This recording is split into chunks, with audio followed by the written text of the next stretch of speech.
2 bâtiments. Reliés dans une perspective parfaite, par des jardins à la française, le Belvédère mérite l'ouverture de ce film. Construit sous les ordres du prince Eugène de Savoie, stratège brillant, mécène passionné, il honore ses victoires contre l'Empire ottoman.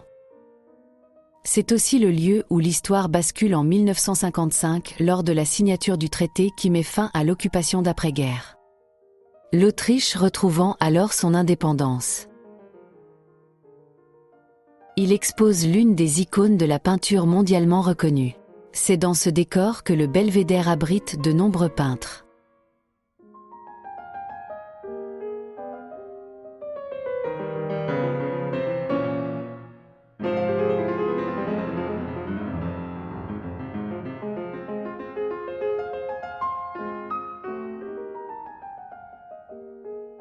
Klimt, figure centrale de la sécession viennoise, a bouleversé l'art au tournant du XXe siècle. Le baiser, peint entre 1907 et 1908, marque son entrée dans la période dorée. Le tableau présente un couple enlacé, suspendu dans un décor d'abstrait, d'or et de motifs géométriques. Il capture un instant absolu, moment d'universalité, où la frontière entre le corps et l'espace disparaît. Des milliers de visiteurs veulent voir ce moment devenu un mythe.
Hofburg n'a pas seulement abrité le pouvoir, il en a porté le poids. Pendant des siècles, ici, les décisions ont changé le destin de millions d'hommes et de femmes. Guerre, alliances, trahison, tout a commencé dans ces murs. Derrière la pierre et le faste, il y avait la peur, le doute, la solitude du pouvoir. Aujourd'hui, le silence a remplacé les hommes, mais le Hofburg se souvient toujours.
sous le regard des deux fleuves.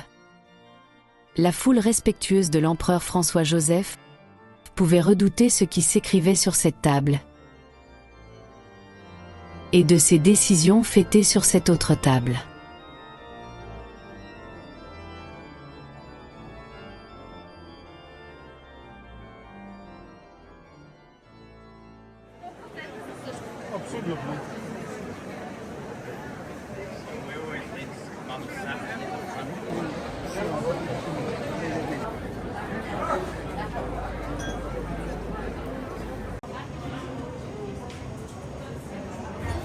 L'Apfelstrudel de chez Demel, Sévienne en version pâtisserie.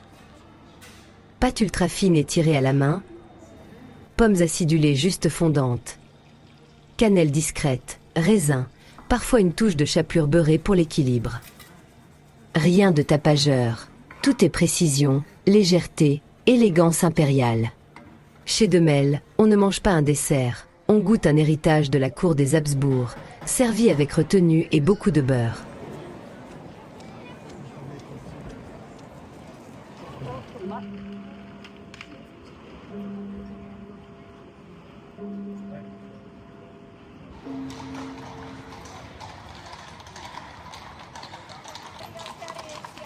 À Vienne, la calèche est profondément ancrée dans l'histoire et l'identité urbaine depuis le XVIIe siècle pour les déplacements quotidiens de la cour, de la bourgeoisie, puis de la population. La ville a choisi de ne pas rompre ce fil. Les maintenir en circulation revient à préserver une partie de son histoire. Le cadre réglementaire est strict, licence limitée, itinéraire défini, règles sanitaires et vétérinaires, contrôle régulier. Cette régulation transforme la calèche en élément patrimonial reconnu, intégré à la politique culturelle de la ville, au même titre que les cafés historiques ou les bars. La calèche propose un autre rapport à la ville, rythme lent, silence relatif, découverte de l'architecture à hauteur humaine.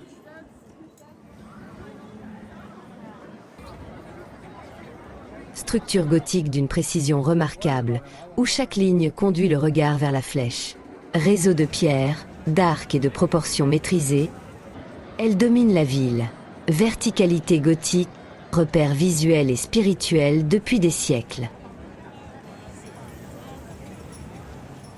La colonne de la peste, érigée après l'épidémie de 1679, pour remercier la ville d'avoir survécu. Tourbillonnante de nuages, d'anges et de symboles, elle transforme la peur de la peste en une mise en scène triomphale de la foi et du pouvoir.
Le village Underwasser rompt avec l'ordre et la symétrie.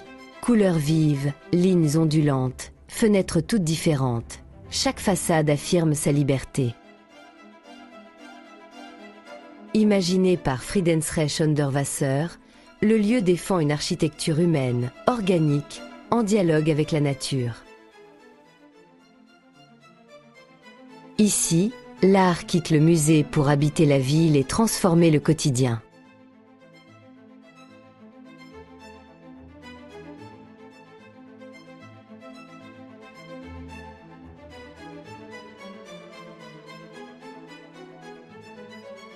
L'église Saint-Charles-Borromée impose sa grandeur baroque. Édifiée après l'épidémie de peste, elle incarne un vœu impérial devenu monument. Dôme majestueux, colonnes inspirées de l'Antiquité, symboles bibliques sculptés dans la pierre. Ici, foi, pouvoir et art ne font qu'un.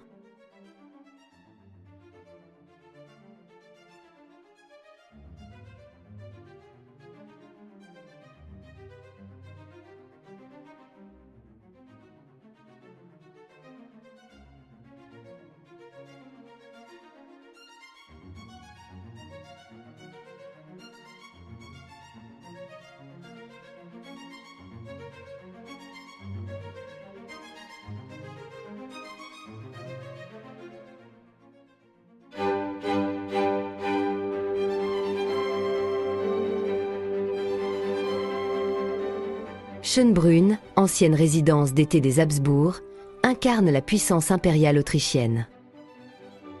Derrière ces façades jaunes, des siècles de pouvoir, de musique et de diplomatie. Ici, Marie-Thérèse gouverne un empire. Mozart se produit enfant. Napoléon séjourne en conquérant. Jardin à la française, perspective monumentale, gloriette en ligne d'horizon. Schönbrunn transforme le pouvoir en décor.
Český Krumlov semble figé hors du temps.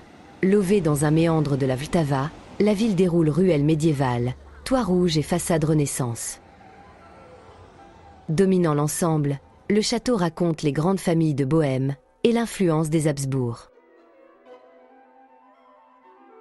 Classé à l'UNESCO, Český Krumlov offre une miniature d'Europe centrale, intacte, presque irréelle.